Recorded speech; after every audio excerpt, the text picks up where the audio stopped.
तो चलिए अब आगे बढ़ेंगे। यूपी में उपचुनाव की तारीखों में बदलाव कर दिया गया है। 13 नवंबर की जगह 20 नवंबर को मतदान होगा। त्योहारों की वजह से बदली गई है तारीख। यूपी में 9 सीटों पर उपचुनाव होना है। तो बता दें आपको कि उत्तर प्रदेश में उपचुनाव होने हैं 9 सीटों पर। ऐसे में जो पहले तारीख थी 13 नवंबर, अब उसकी जगह 20 नवंबर को कर दी गई है उपचुनाव की तारीख। त्योहारों की वजह से ये तारीख बदल दी गई है। यूपी में 9 सीटों पर उपचुनाव होना है, जिसको लेकर तारीखों में बदलाव किया गया है। बता दें कि 13 नवंबर की जगह 20 नवंबर को अब उपचुनाव होगा और त्योहारों की वजह से यूपी सरकार की तरफ से ही अपील की गई थी चुनाव आयोग से कि इस तारीख को बदल दिया जाए, नहीं तो जो हिंदू वोटर्स हैं वो नहीं पहुंचेंगे मतदान केंद्र तक। इसी वजह से अब चुनाव आयोग ने ये फैसला लिया। 9 सीटों पर उपचुनाव होना है उत्तर प्रदेश में, जो कि 13 तारीख को होने थे, लेकिन अब ये 20 नवंबर को होंगे मतदान। उसके बाद 23 नवंबर को रिजल्ट की घोषणा भी होगी। तो बता दें आपको कि त्योहारों की वजह से ये तारीखें बदल दी गई हैं। त्योहारों के चलते चुनाव की तारीख में बदलाव। 13 नवंबर की जगह 20 नवंबर को मतदान। त्योहारों की वजह से ये तारीख बदली गई। यूपी में 9 सीटों पर उपचुनाव होना है,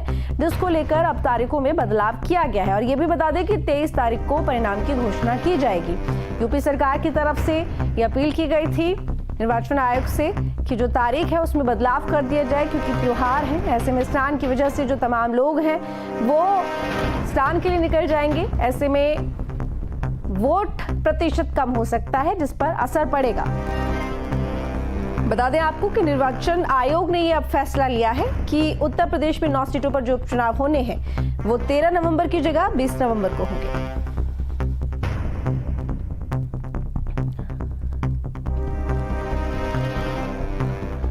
तो बता दें कि उत्तर प्रदेश में 9 सीटों पर उपचुनाव होना है और लगातार तमाम जो दल हैं अपनी तरफ से तैयारियों में जुटे हुए हैं, प्रचार प्रसार कर रहे हैं। लेकिन तारीखों में बदलाव कर दिया गया है। 13 नवंबर की जगह 20 नवंबर को मतदान होगा। 23 नवंबर को परिणामों की घोषणा होगी। जब तारीखों की घोषणा की गई थी उसी वक्त 1-2 दिन बाद यूपी सरकार की तरफ से अपील की गई कि इन तारीखों को बदल दिया जाए, क्योंकि उस वक्त त्योहार है और त्योहार की वजह से जो लोग हैं वो मतदान केंद्र तक नहीं पहुंचेंगे, जिसका असर सीधा सीधा वोट प्रतिशत पर पड़ेगा, जो कि ठीक नहीं है। और ऐसे में अब निर्वाचन आयोग ने इस बात पर गौर फरमाते हुए ये फैसला किया है कि 13 नवंबर की जगह 20 नवंबर को चुनाव करवाए जाएंगे। यानी कि अब वोटिंग 13 नवंबर को नहीं बल्कि 20 नवंबर को होगी और 23 को इसकी घोषणा भी हो जाएगी परिणामों की।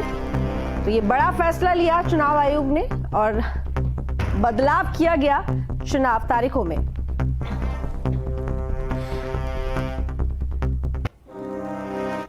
तो आलोक पांडे हमारे साथ में जुड़े हुए ज्यादा जानकारी के साथ लाइव। आलोक, यहाँ पर बदलाव कर दिया गया है चुनाव की तारीखों में, जो कि पहले 13 थी अब 20 कर दी गई है। हालांकि खुद यहाँ पर यूपी सरकार की तरफ से अपील की गई थी, क्या कुछ जानकारी?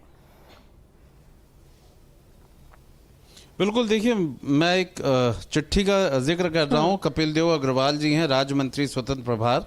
उन्होंने 27 तारीख को चुनाव आयोग को चिट्ठी लिखी थी, जिसमें उन्होंने लिखा था कार्तिक पूर्णिमा गंगा स्नान 2024 के दृष्टिगत उत्तर प्रदेश विधानसभा उपचुनाव 2024 को स्थगित कर आगे बढ़ाए जाने के संबंध में। इसके पीछे उन्होंने वजह बताई थी कि 2-3 दिन पहले ही यहाँ जो जनता है वो स्नान करने के लिए पवित्र स्नान करने के लिए जाती है। और ख़ासतौर पे जो 2 उपचुनाव हैं वो गाजियाबाद और मीरापुर, ये उसी क्षेत्र में आते हैं जहाँ पे सबसे ज़्यादा भीड़ होती है, या फिर यूँ कहा जाए कि कार्तिक पूर्णिमा का सबसे ज़्यादा असर होता है।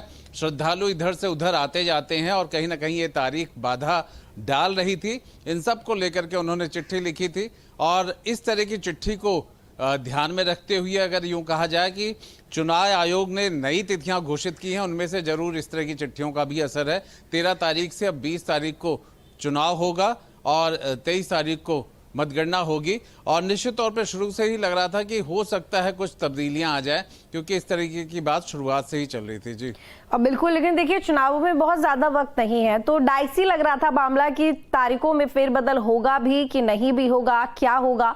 लेकिन अब क्योंकि अब आखिर ये बदलाव कर दिया गया है, 13 की जगह 20 तारीख कर दी गई है। अगर यहाँ पर मैं राजनीतिक पार्टियों की बात करूँ तो उनकी तरफ से अभी तक इस मामले को लेकर किसी तरह का कोई बयान या प्रतिक्रिया आई है?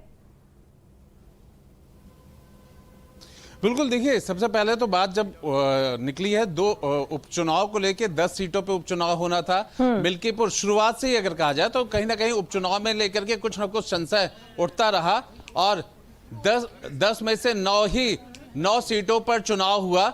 मिल्कीपुर को लेकर के ये बात कोर्ट में गया हुआ था, इसलिए उस जगह का चुनाव घोषित नहीं हो पाया। हालांकि वहां पे भी कोशिश की गई, रेट वापस ली गई, लेकिन कोर्ट ने तारीख आगे दे दी गई। तो चुनाव को लेकर के मैं बता रहा हूं कि कहां कहां संशय हुआ। उसके बाद लग रहा था कि हो सकता है चुनाव थोड़ा पीछे कर दिए जाए, जिससे मिल्कीपुर भी एडजस्ट हो जाए, पर ऐसा हो नहीं पाया। मिल्कीपुर पे चुनाव नहीं हो पाया, ये भी एक राजनीति का विषय बन गया और खासतौर पर समाजवादी पार्टी ने इसको मुद्दा बनाया था। दूसरी तरीके से अब अगर यहां पर 20 तारीख की जो डेट डिसाइड हुई है, इसको लेकर के भी राजनीतिक प्रतिक्रियाएं निश्चित तौर पर आने शुरू हो गई हैं। और सबसे खास बात है कि अगर हम देखें कि इस नई तारीख से फर्क क्या पड़ता है, तो चुनाव आयोग को कोई फर्क नहीं पड़ता है। चुनाव आयोग की जो तैयारियां होती हैं वो मजबूत होती हैं। सबसे बड़ी बात है, चुनाव आयोग और सबकी जो चिंता होती है वो है मतदाता की, वोट परसेंटेज की। लोकतंत्र में कहा जाता है कि मतदाता ही सबसे बड़ा आयोग कहा जाए कि वो महत्वपूर्ण होता है, सबसे ज्यादा इंपॉर्टेंट होता है। और अगर वोट प्रतिशत गिरता है या वोट परसेंटेज नहीं हो पाता है तो वो भी कहीं ना कहीं गलत है। और इसी वजह से संभवतः चुनाव आयोग ने नई तिथियां घोषित की है। और मतदाता के साथ साथ जुड़ा होता है प्रत्याशी को भी ये फर्क पड़ता है कि अगर वहां की जनता कहीं आ जा रही है, कोई धार्मिक आयोजन है, वो अपनी जनसभाओं को ठीक से नहीं कर पा रहा है, तो अगर उस लिहाज से देखें तो पॉलिटिकल पार्टीज में बहुत रिएक्शन नहीं होना चाहिए, क्योंकि प्रत्याशी और जनता के बीच का ये चुनाव होता है। तिथियां बदलने से, आगे कर देने से एक तौर पे उन्हें समय मिल जाता है। हमें कहें कि उन्हें बोनस समय मिल गया है और ज्यादा वो प्रचार प्रसार कर सकते हैं। लेकिन यह निश्चित है कि राजधानी लखनऊ है और यहां से पॉलिटिकल रिएक्शंस जरूर आएंगे। ये आयोग की जो नई तिथियां हैं, कम से कम विपक्ष उनको लेकर के टीका टिप्पणी जरूर कर रही है और उसने शुरू भी कर दिया है। जी, बहुत शुक्रिया आपका तमाम जानकारी के लिए आलोक। तो चलिए अब आगे बढ़ेंगे। अल्मोड़ा से बड़ी